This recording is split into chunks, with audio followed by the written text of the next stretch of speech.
what makes it, when you get to rub elbows with Brady, Breeze, etc., or kids that are 16 or 12 in the audience here and want to be in your shoes one day, what makes that so unique? And take us inside that fraternity that some of us great right arms can't get in.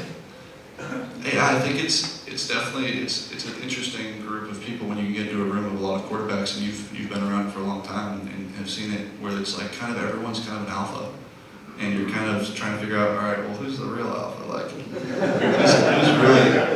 who's really a big dog and who's really not, who's pretending to be. And I think as time goes on, if you spend enough time with somebody, you can kind of figure that out. And not that you're ever trying to like one-up people, but you're always trying to kind of assert yourself in those situations. And if I was at the Pro Bowl this last year, and Drew and Russell Wilson were on my team. And so for me, I was deferring everything to them. Whatever they said goes, like, by all means. And so, Drew and Russell gave me some pieces of advice there, and we're sitting in the same quarterback room. And again, like we're all alphas, we're all the leaders of our own individual teams, we all have our own opinions on things, we all have our own ways of doing things. Me being so young, I was willing to absorb and learn everything from them, and I'm sure as time goes on, I'll probably change my mind on that. Probably think I'm know more than I do, but in those situations, I like to kind of absorb and look around and see, like, all right, like who's starting to take charge and who's not. And you can probably speak to it better. When I was going through it, I don't know what I was. I was trying to be myself and trying to be the best I could be at the time, but I don't know if I was, faking it or if I was really, the dude out there. I don't know, but just try to be myself every time. What did they tell you in that quarterback meeting? Russell and Drew. Again, like once you get to this level, a lot of people are secretive. Like, especially Russell being in my division. Like he wasn't going to tell me much. I didn't expect it to. We play each other twice a year. They're a great team, and he wasn't going to let too many of his secrets out of the bag. Drew, being at the latter end of his career, and we don't play them very often, was more open to sharing stuff and ask him a handful of things as far as what do you do to warm up? What do you do for this? How do you treat Tuesday? How do you treat Monday? How do you treat Friday? Kind of the different days of the week. How do you prepare pregame? What do you do? How many throws do you throw pregame? Like different stuff like that, where I'm still trying to figure out what my routine is and what I want to do, and being able to learn from a guy like him. And maybe what he does isn't for me, but maybe what he does I can try one time and I enjoy it. I'm like, man, like I learned that from Drew Brees. Like that's gonna carry me this far. So a lot of that stuff I think I was able to learn from him, and then a lot of things about like how do you guys practice? Like what is your Wednesday like in practice? Like how competitive is it? Are you hitting? Is it full speed all the time? Like all that stuff varies, and I think learning all that from them, especially Drew, was great. Play mode. What's the first moment when you're just with yourself like? I didn't have it until I was in LA. I slept for an hour and got on a flight, because I told you, like, I ate dinner at midnight. And then went out and had fun with my friends and family until 3 in the morning, 4 in the morning. I had to leave the hotel at 6 a.m. to get to LA on what was like a 5-hour flight from Chicago. So I get to LA, again, I'm exhausted, like I'm so beat. I'm in LA, I land, they pick me up, and as soon as I step off the plane, it's Hard Knocks cameras, like right there. I'm still wearing the clothes from the day before. I'm so tired. I'm just exhausted, and cameras, I'm like, oh great, like, all right, get me in the car. I get in the car, there's GoPros everywhere. I'm talking to at the time our player development guy, and he's chatting with me, and I get to the hotel room, I'm like, all right, finally, I'm gonna have like at least an hour or so to just kind of take a deep breath and relax. He's like, all right, put your suit on, we'll see you in 20 minutes, we got your press conference. So then I went, put my suit on, came downstairs again, literally 20 minutes later, met all the coaches for the Rams, and 5 minutes later was on stage in a press conference in LA, talking about it with Coach Fisher and Les Snead. It was quick, and so I guess the time when I really was able to take it in was that night.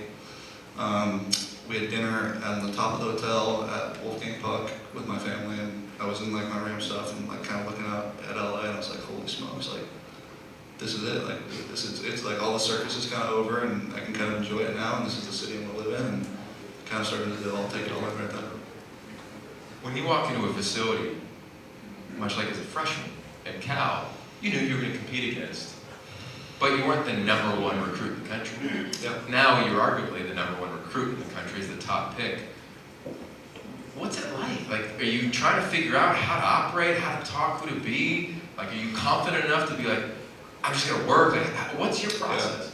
Yeah. It was definitely different. Like I talked about before, how being kind of somewhat of an underdog, or liking to put myself in that underdog mentality, I thought made me better. Being the first pick of the draft, you can't really think like that anymore. You have to kind of be in a different mentality. So it took me a little while to kind of find what is my edge going to be, and like what is my, this is going to drive me, this is going to make me, you know, want to do the extra work and want to do this and that, because it truly took me, you know, weeks to figure that out. And as time went on, I don't know if you guys know much about my rookie season, but that became that edge and that thing that I could fall back on as far as, you know, this is what is going to drive me. And to go to your question, I think it was difficult at first to go from kind of, you know, the skinny underdog kid, you know, from Marin County who doesn't get recruited and all that, to now all of a sudden you're the number one pick in LA, and it's like, all right, now you're no longer that. Like, you have to kind of find a different thing. The standard here, and the expectation is to take your team to the Super Bowl. There's a lot that goes into that. How do you, knowing what people say and hearing it, because now, as you referenced, it's a different era and you can get an alert if you choose to look at alerts and know what people are saying about you. I've had no notifications. Okay, smart guy. Listen to that. From ESPN and Bleacher Report, like all those, I see all my friends get them, I'm like, I don't have that. Like, I don't want to know. You don't want to know. But on a serious note, training camp's about to start and the standard's different. Do you feel that? Does the team feel that? Do you embrace that? Do you want that? Does it change how you approach a season, a training camp? I don't think it changed our approach at all. I think it changes maybe our overall satisfaction with things, but I don't think it changed our approach. I think our approach will remain the same from what we did last year, coming off of my rookie year, coming into last year, being able to have the success we had going into the playoffs.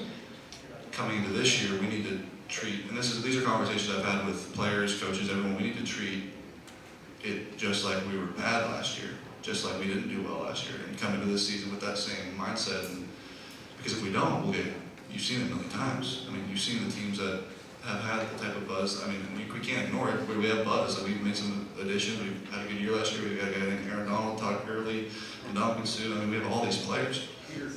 Peter's. I mean, we keep going. We keep going. Lamar is a million. But we can either, you know, ignore that, or, you know, it's out there. Like, it's buzz, and you see it happen all the time. Like I said, where teams come in with that buzz and they fall flat, and it's like, what happened? And you don't really know, but you assume it had to do with their preparation leading up to it. So I think our approach will always remain the same, but I think our level of satisfaction with things, as far as the way we practice and the way we do things daily, will turn up a little bit.